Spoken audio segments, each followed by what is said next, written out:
Hello dear students, स्वागत है आप सबका एक बार फिर आपके अपने यूट्यूब चैनल एजुकेशन मंत्रा में, जहां मिलता है आपको इंग्लिश का बेस्ट नॉलेज। तो आप लोग यहां पे हैं जुड़े हुए मेरे साथ, मैं उपेंद्र पटेल। तो डियर स्टूडेंट्स, हम लोगों ने बहुत सारे टॉपिक्स अपने देख लिए हैं। ट्रांसलेशन तो विस्तृत रूप में चला है, काफ़ी लंबी क्लासेज, हमको लगता है 18 से 20 क्लासेज, मोर देन 20 क्लासेज होंगी उसमें ट्रांसलेशन वाले में। ट्रांसलेशन के बाद फिर हम लोगों ने वॉइस को भी पढ़ा, सिंथेसिस को पढ़ा। सिंथेसिस में मुझे लगता है कि मैंने सिंपल और कंपाउंड सेंटेंस पढ़ा दिया है, अब केवल कॉम्प्लेक्स सेंटेंस उसमें बचा हुआ है। तो फिर हम लोग डिस्कस करेंगे कॉम्प्लेक्स सेंटेंस को भी, बस इधर थोड़ी व्यस्तता की वजह से, टाइम ना मिल पाने की वजह से क्लासेज रेगुलर नहीं हो पा रही थी। तो डियर स्टूडेंट्स, हम लोग जानते हैं कि हम लोगों के इंग्लिश ग्रामर में एक इम्पॉर्टेंट रोल प्ले करता है हमारा नरेशन, जो कि क्लास 9th 10th 11 एंड 12 चारों क्लास के लिए होता है। और आजकल तो कॉम्पिटिटिव एग्जाम्स में भी अच्छे खासे 2, 3 या 4 क्वेश्चन तो उठाया गया। ठीक है, अगर कोई भी कॉम्पिटिटिव एग्जाम देखा जाए जिसमें इंग्लिश के बारे में अगर कहा जाएगा तो श्योर है कि उसमें कुछ ट्रांसलेशन, कुछ नरेशन, कुछ वॉइस और कुछ पार्ट्स ऑफ स्पीच से रिलेटेड क्वेश्चंस ऐड किए जाते हैं। तो आज हम लोग डिस्कस करने वाले हैं अपने ग्रामेटिकल पार्ट से नरेशन को। तो नरेशन के बारे में आप लोगों ने नाम तो सुना ही होगा, थोड़ा बहुत जानकारी भी आपके पास होगी। आइए हम लोग देखते हैं इस नरेशन को। ये जो नरेशन होता है, नरेशन का मतलब क्या होता है? नरेशन का मतलब होता है कहा हुआ बात, कही हुई बात। एक्चुअली ये जो नरेशन शब्द है ये आया है नरेट से। नरेट मतलब होता है वर्णन करना, वर्णन करना या बताना।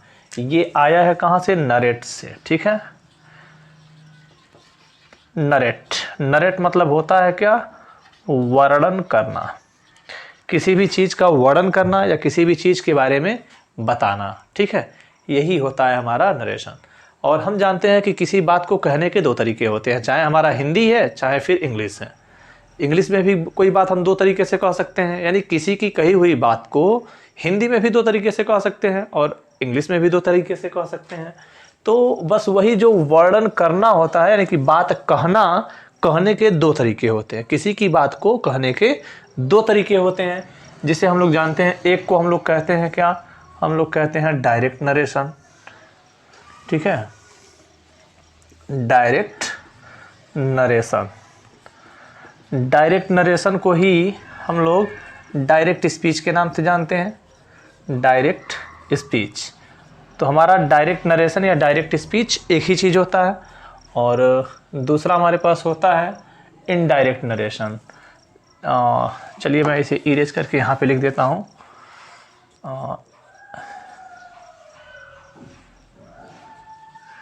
Indirect narration.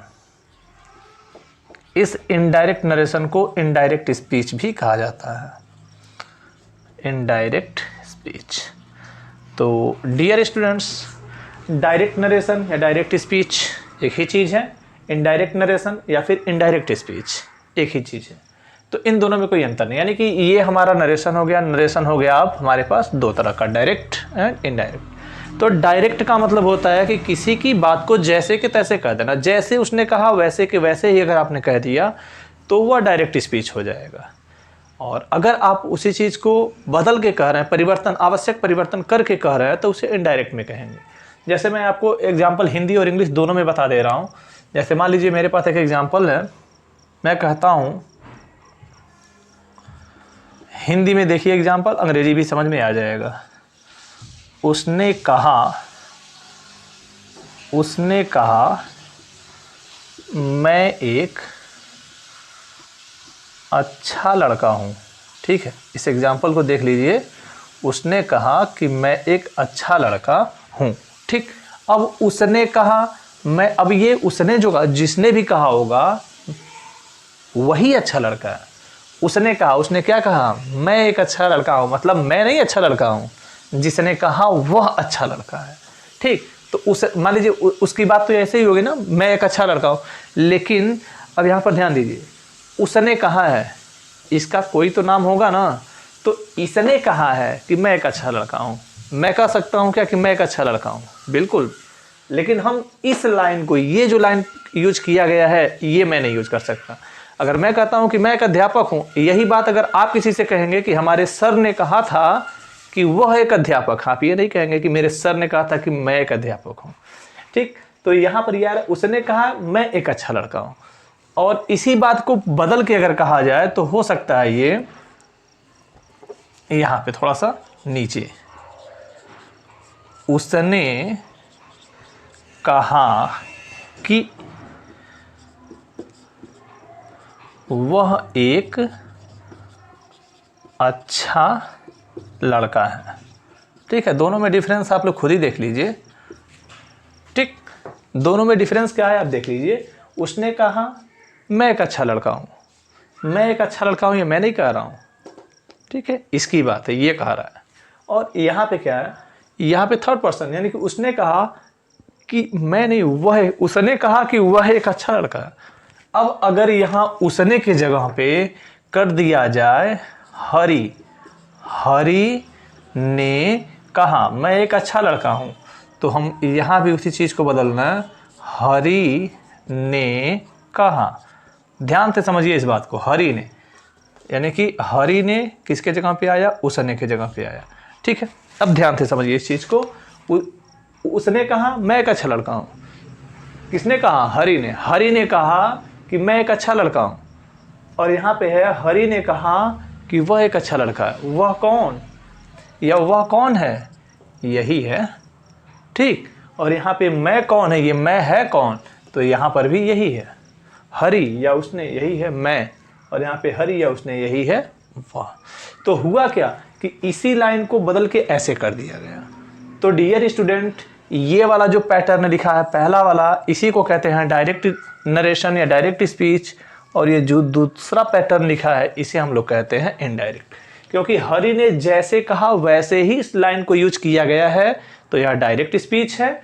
और इसमें क्या हुआ है कि हरि की बात को, मैं एक अच्छा लड़का हूं, वह एक अच्छा लड़का है, इस सेंटेंस को इस तरह से बदल दिया गया है। तो ये है आपका इनडायरेक्ट नरेशन या फिर इनडायरेक्ट स्पीच। अब अगर इसी चीज को हम लोग इंग्लिश में देखें तो यहां पे देखिए, ही सेड, उसने कहा, मतलब ये हो जाएगा ही सेड। ठीक, और यहाँ पे डबल इन्वर्टेड कामा में I am a good boy, ये हो गया आपका डायरेक्ट स्पीच। इस डायरेक्ट स्पीच का हम इनडायरेक्ट यहां लिख दें तो ये हो जाएगा he said, he said that he was a good boy। अभी बहुत सारी बातों को हम डिस्कस करेंगे, आप लोग कंफ्यूज ना होना। देखिए, he said, उसने कहा, यहाँ पे कॉमा लगा के डबल इन्वर्टेड कॉमा के अंदर लिखा हुआ है कि मैं एक अच्छा लड़का, यानी इसने कहा कि ये क्या है, एक अच्छा लड़का। उसी बात को पलट दिया गया, उसने कहा कि वह एक अच्छा लड़का है। अब अगर आप लोग ध्यान से देखें तो इसमें आपको दो पार्ट दिखाई देगा।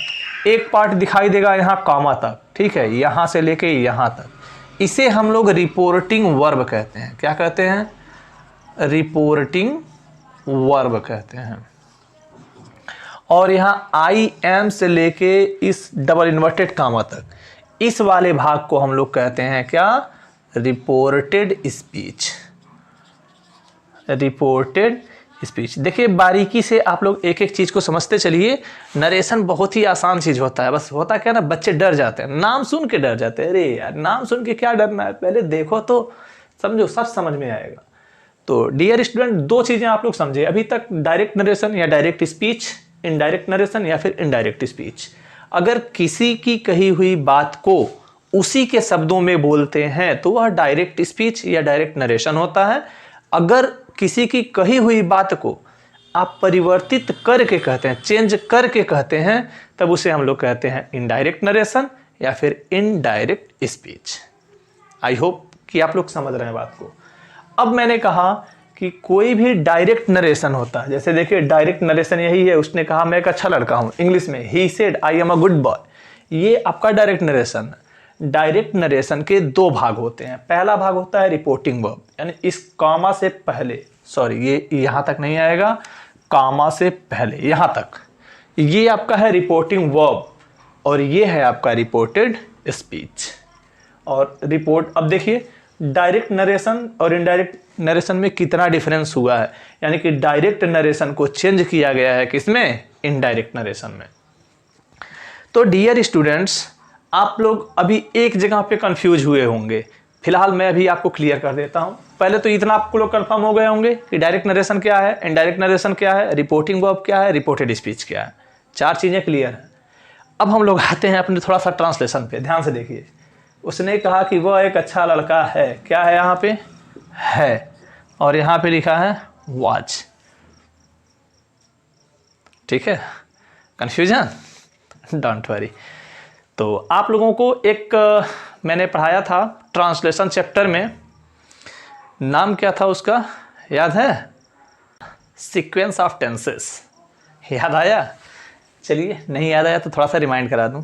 सीक्वेंस ऑफ टेंसेस पढ़ाते समय मैंने आपसे कहा था कि अगर आप सीक्वेंस ऑफ टेंसेस के 5 रूल को जान लीजिए, आपका पूरा नरेशन कवर हो जाएगा।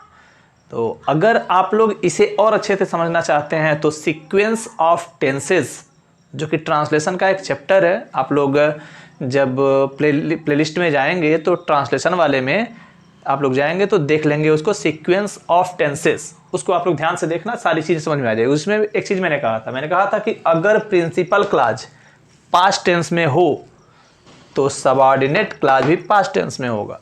अगर यहाँ पे सेड है यानी पास्ट टेंस है तो ये भी पास्ट टेंस में ही होगा। आप लोगों को याद होना चाहिए, नहीं याद है एक बार उस क्लास को देखिए, केवल 5 ही रूल है, ठीक है मेरे डियर स्टूडेंट्स, ज़्यादा नहीं है, केवल 5 ही रूल है उसमें। आप लोग 5 रूल को अच्छे से देख लीजिए, पूरा नरेशन लगभग कवर कर लेगा। मुझे लगता है कि 80% नरेशन आपका कवर हो जाएगा केवल 5 रूल को देख के। कौन सा? ट्रांसलेशन का सीक्वेंस ऑफ टेंसेस। ठीक, चलिए हम लोग वापस आते हैं इसमें। तो उसमें मैंने बस यही कहा कि रिपोर्टिंग वर्ब यानी कि प्रिंसिपल क्लॉज पास्ट टेंस में है तो सबऑर्डिनेट क्लॉज भी पास्ट टेंस में होना चाहिए, इसमें कहीं कोई कंफ्यूजन नहीं है। तो my dear students, direct narration से इनडायरेक्ट नरेशन ऐसे बनाया गया है, और भी हमारे पास बहुत सारे तरीके हैं, बहुत सारे रास्ते हैं बनाने के, लेकिन वो सबकी सब डिपेंड करते हैं कि आने वाला हमारा रिपोर्टेड स्पीच, यानी कि ये डबल इन्वर्टेड कामा के भीतर आने वाला पार्ट यानी कि रिपोर्टेड स्पीच किस प्रकार का वाक्य है। ठीक है, किस प्रकार का वाक्य है। चूंकि हम लोग जानते हैं कि हम लोगों का जो सेंटेंस होता है वह 5 तरह का होता है, assertive sentence, interrogative sentence, imperative, optative और एक्सक्लेमेटरी सेंटेंस। 5 तरह के सेंटेंसेज होते हैं। तो जाहिर सी बात है कि नरेशन यानी कि डायरेक्ट से इनडायरेक्ट करते समय पांचों को बनाने के तरीके भी अलग अलग होंगे। तो मैं इसे इरेज करता हूं, यहां तक तो आप लोग समझ चुके हैं। 4 चीजें आप लोग समझे हैं अभी तक, direct narration, indirect narration, reporting verb, reported speech. ठीक है, अब हम लोग थोड़ा सा आगे बढ़ेंगे, तो आप लोग इनको नोट कर लीजिए, स्क्रीनशॉट ले लीजिए। मैं इसे इरेज करता हूं, बाकी फिर इसके आगे बढ़ता हूं। ओके, हाँ तो डियर स्टूडेंट्स, मैंने आपसे ये कहा कि डायरेक्ट से इनडायरेक्ट बनाते समय हमें सभी प्रकार के सेंटेंस को ध्यान में रखना चाहिए। सभी प्रकार के सेंटेंस का मतलब क्या कि डायरेक्ट, ठीक है, डायरेक्ट से इनडायरेक्ट में जाना है। कहाँ जाना है? इनडायरेक्ट में जाना है। तो हमें ध्यान रखना पड़ेगा क्या? सेंटेंस के प्रकार को, सेंटेंस के प्रकार को। पहला प्रकार हम लोग पढ़ते हैं असर्टिव सेंटेंस, ठीक। दूसरा का प्रकार कौन होता है? इंट्रोगेटिव होता है, इंटेरोगेटिव, ठीक, सेंटेंस। तीसरा होता है इम्परेटिव सेंटेंस, इम्परेटिव सेंटेंस।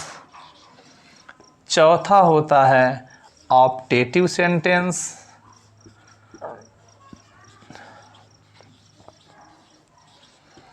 और पांचवा होता है एक्सक्लेमेटरी,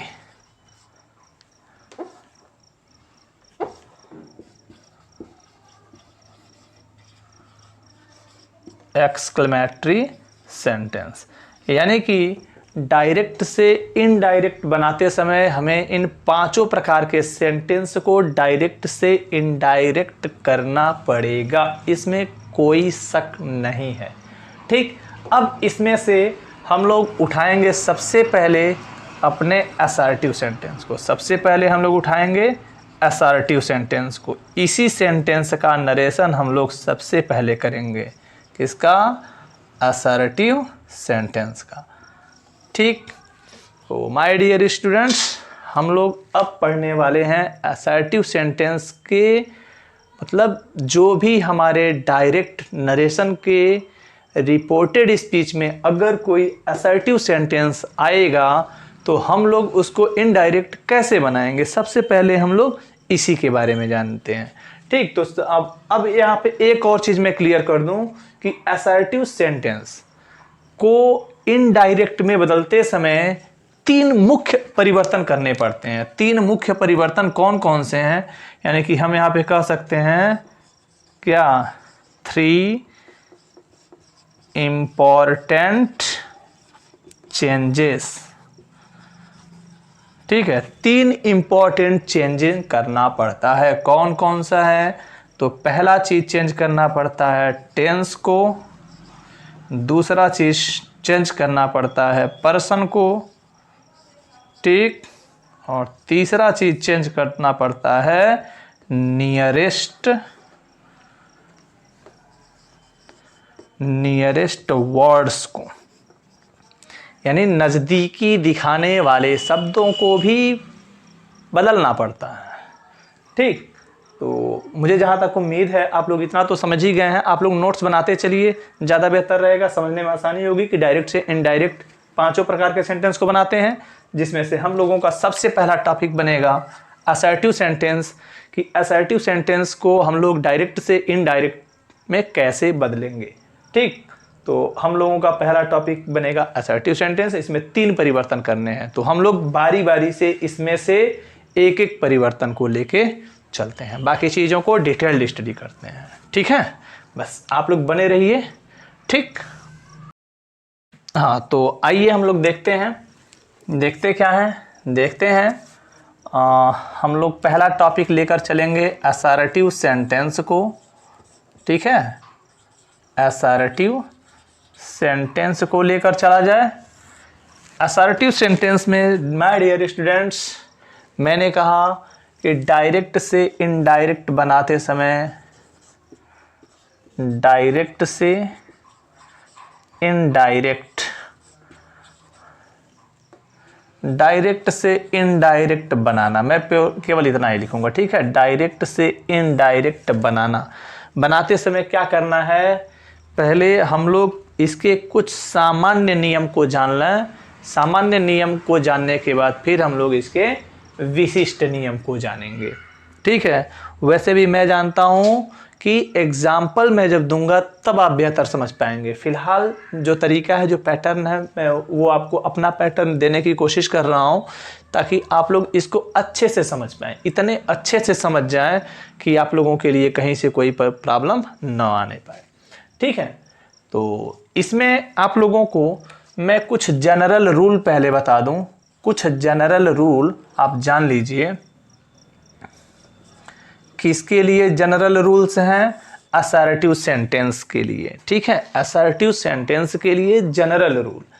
सबसे पहले हम लोग शुरुआत करते हैं। देखिए, सेंटेंस को लिखते समय अगर कोई भी डायरेक्ट नरेशन का सेंटेंस लिखा होगा ना, सबसे पहले रिपोर्टिंग वर्ब आएगा, और रिपोर्टिंग वर्ब अगर आता है, रिपोर्टिंग वर्ब अगर आता है तो उसमें ध्यान रखना पड़ेगा। अगर कहीं से, ठीक, सेज, सेज या सेड लिखा हो, ठीक, सेज या सेड लिखा हो तो इसमें कोई परिवर्तन नहीं करते हैं, जैसे नो चेंज, यानी कि इसको बदलते नहीं है, नो चेंज, जैसे रहता है वैसे ही रहने देते हैं। लेकिन अगर कहीं पे से टू लिखा हो, या फिर सेज टू लिखा हो, या फिर सेड टू लिखा हो, तो से टू को बदल देते हैं हम लोग, किस में? टेल में बदल देते हैं। सेज टू को टेल्स में बदल देते हैं, और सेड टू को टोल्ड में बदल देते हैं। पहला चीज़ आई थिंक आप लोग क्लियर हैं। कब बदलेंगे? अगर से, सेज या सेड, यानी कि से, सेज, सेड के बाद अगर टू आएगा तो बदलेंगे, नहीं आएगा तो से के जगह से लिखेंगे, सेज के जगह सेज लिखेंगे, सेड के जगह पे सेड लिखेंगे, बदलेंगे नहीं। ये चीज़ आप लोग, पहली चीज़ है, इसे आप लोग कंफर्म जानिए। दूसरी चीज़ क्या आती है? दूसरी चीज़ आता है इसमें कॉमा। ठीक है, कॉमा और साथ में एक ही सेंटेंस में पूरा करते हैं इन्वर्टेड कॉमास।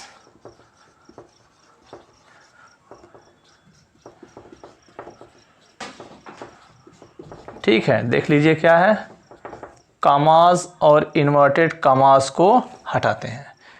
कॉमास को भी, कॉमा को भी हटाएंगे और इन्वर्टेड कॉमा को भी हटा देंगे। तीसरा चीज़ क्या कहता है? तीसरा चीज़ कहता है क्या? उचित कंजक्शन, उचित कंजक्शन का प्रयोग करना पड़ता है। ठीक है, अब उचित कंजक्शन आप जब सेंटेंस के प्रकार के आधार पे हैं, अगर आप असर्टिव को पढ़ रहे हैं, असर्टिव सेंटेंस को पढ़ रहे हैं तो आपका कंजक्शन दैट आएगा। अगर वही इंट्रोगेटिव सेंटेंस को पढ़ते हैं ना, तब आपका कंजक्शन इफ, वेदर या फिर कोई क्वेश्चन वर्ड होता।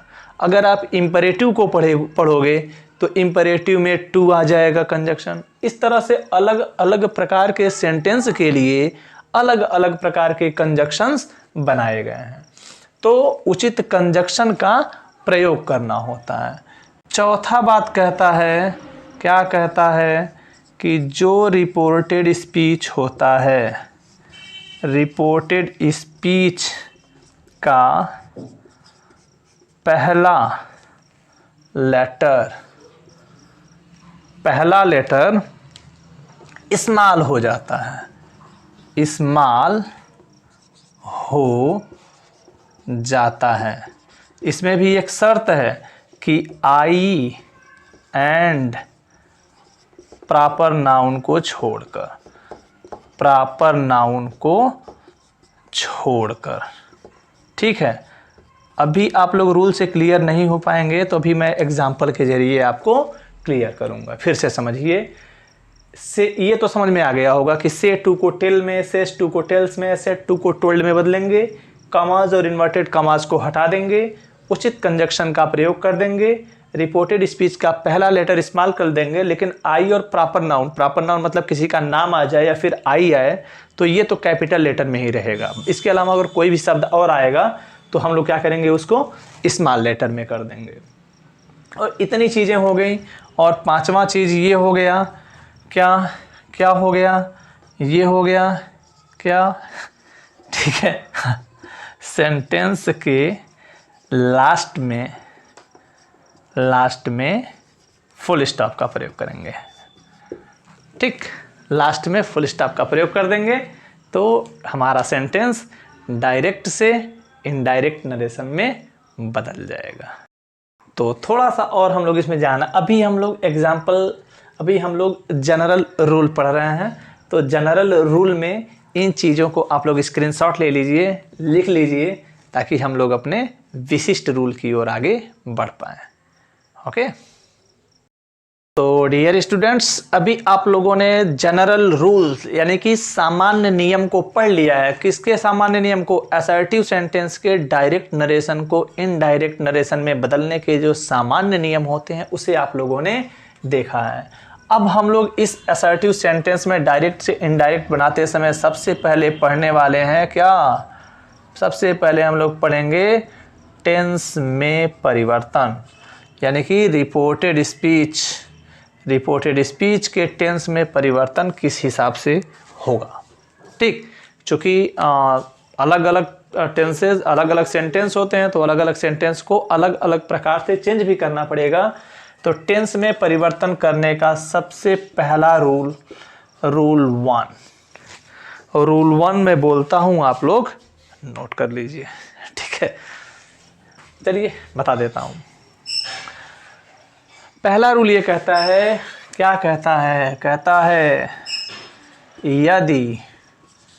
यदि रिपोर्टिंग वर्ब, यदि रिपोर्टिंग वर्ब प्रेजेंट या फ्यूचर टेंस में हो तो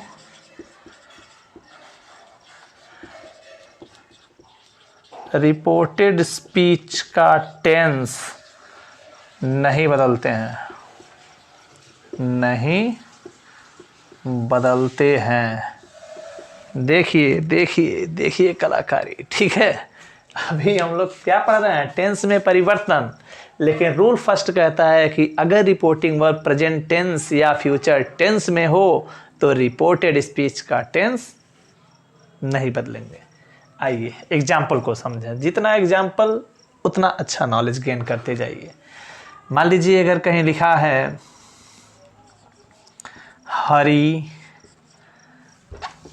हरी सेज टू मी, और यहाँ पे लिखा है राधा इज ए सिंगर। आइए आइए आइए समझिए, ठीक है। तो डियर स्टूडेंट देखिए, हरी सेज टू मी एक पार्ट ये है, और इस पार्ट को आप लोग क्या कहते हैं, रिपोर्टिंग वर्ब कहते हैं। और दूसरा पार्ट है राधा इज ए सिंगर, ये आपका रिपोर्टेड स्पीच है, ठीक। तो रिपोर्टिंग वर्ब और रिपोर्टेड स्पीच क्लियर है। अभी आपका रूल क्या कहता है, ये रिपोर्टिंग वर्ब है, हम लिख दे रहे हैं आर से रिपोर्टिंग, वी से वर्ब, और इसे कहते हैं आर से रिपोर्टेड और एस से speech, reported speech, reporting verb reported speech. हाँ, आपका रूल कहता है रिपोर्टिंग वर्ब प्रेजेंट या फ्यूचर टेंस में हो। ध्यान से देखिए, रिपोर्टिंग वर्ब किस टेंस में है, Hari says to me, says yes लगा है ना, present and definite tense, present में है, तो रिपोर्टेड स्पीच का टेंस, इसका टेंस तो बदलना ही नहीं है, फिनिश खत्म। अगर ये प्रेजेंट या फ्यूचर में है तो इसका टेंस नहीं बदलना, लेकिन बाकी का परिवर्तन तो करेंगे ना। क्या परिवर्तन करेंगे, देखिए अभी थोड़ी देर पहले आपको बताया है, हरी जैसे रहेगा वैसे ही है। अभी मैंने थोड़ी देर पहले कहा सेज के साथ अगर टू आ जाए, सेज के साथ टू आ जाए, तुरंत आप उसे बदल दीजिए, किसमें, टेल्स में बदल दीजिए, ठीक, टेल्स मी। फिर मैंने कहा कि कॉमा को हटाइए और कंजक्शन दैट का प्रयोग करिए, ठीक है। यहाँ पे मैंने कहा कि अगर आई हो या फिर प्रॉपर नाउन यानी कि किसी का नाम हो तो कैपिटल लेटर से लिखिए, नहीं तो छोटा कर दीजिए।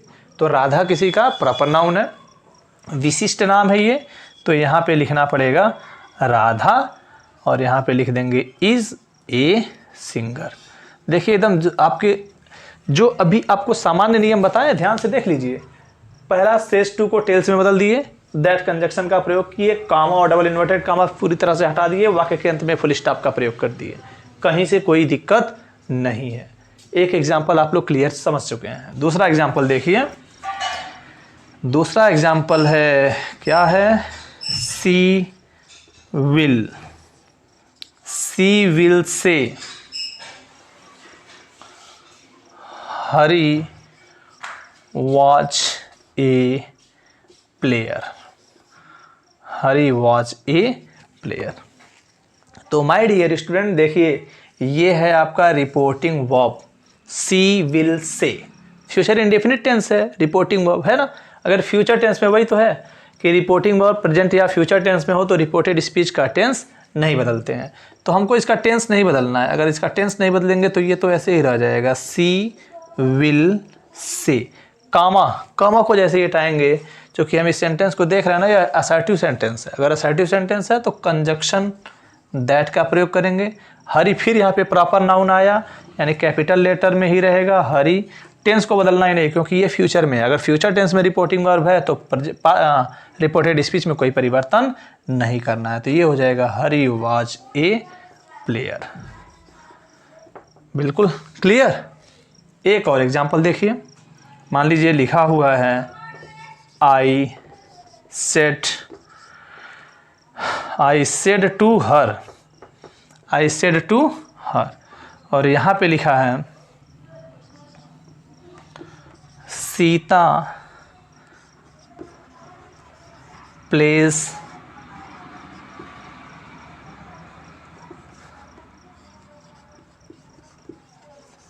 Cricket, Sita plays cricket. ध्यान से देखिए, सॉरी, यहाँ पे थोड़ा सा चेंजिंग है, आई हैव सेड। ठीक, अब आप लोग देखिए, आई हैव सेड ये है आपका रिपोर्टिंग वर्ब और सीता प्लेज क्रिकेट ये है आपका रिपोर्टेड स्पीच। कोई कन्फ्यूजन नहीं आना चाहिए आपको। Reporting verb, reported speech. Reporting verb का पहले टेंस देख लीजिए, I have said to her. अब यहाँ पे सेड मत देखिए, आई के साथ हैव और सेड आया हुआ है, प्रेजेंट परफेक्ट टेंस। अगर प्रेजेंट परफेक्ट टेंस है तो इसे आप लिखेंगे आई हैव और सेड को क्या करना था, टोल्ड हर। देखो सेड टू आया है, सेड टू के जगह पे टोल्ड का प्रयोग करना पड़ेगा, यानी आई हैव टोल्ड हर, कामा हटाते ही आ जाएगा दैट। बाकी यह सीता, फिर कैपिटल लेटर आ गया तो लिखना पड़ेगा सीता, नो परिवर्तन, कोई परिवर्तन नहीं, no changing, Sita plays cricket, जैसे लिखा है वैसे ही लिखेंगे। यहाँ पर सी कैपिटल है, ये भी सी कैपिटल है, क्योंकि यह एक प्रॉपर नाउन है और प्रॉपर नाउन कैपिटल लेटर से लिखे जाते हैं। चलिए ठीक है, तो डियर स्टूडेंट्स, ये रहा रूल 1। रूल 1 जिसमें आपने कहा कि अगर हमारा रिपोर्टिंग वर्ब प्रेजेंट या फ्यूचर टेंस में हो तो रिपोर्टेड स्पीच का टेंस नहीं बदलते हैं। तो माय डियर स्टूडेंट्स, हमेशा आप लोग याद रखिए, कभी भी अगर आप डायरेक्ट से इनडायरेक्ट कर रहे हैं तो सबसे पहले आप लोग उसके रिपोर्टिंग वर्ब को पढ़िए, रिपोर्टिंग वर्ब को ध्यान से पढ़िए। याद रहे कि जो भाग दो कामा इधर, दो कामा इधर, मतलब डबल इन्वर्टेड कामा के भीतर जो भाग रहता है वह रिपोर्टेड स्पीच होता है, और जो कामा के बाहर रहता है उसे रिपोर्टिंग वर्ब कहते हैं। कभी कभी क्या होता है ना कि आपके एग्जाम में आपको कंफ्यूज करने के लिए रिपोर्टिंग वर्ब को पीछे कर दिया जाएगा, रिपोर्टेड स्पीच को आगे कर दिया जाएगा। तो मेरे प्यारे बच्चों, कभी कंफ्यूज मत होना, इस बात को हमेशा ध्यान रखना कि डबल इन्वर्टेड कामा के भीतर जो शब्द, जो वाक्य लिखा हुआ है वह रिपोर्टेड स्पीच है, ये गलती न होने पाए।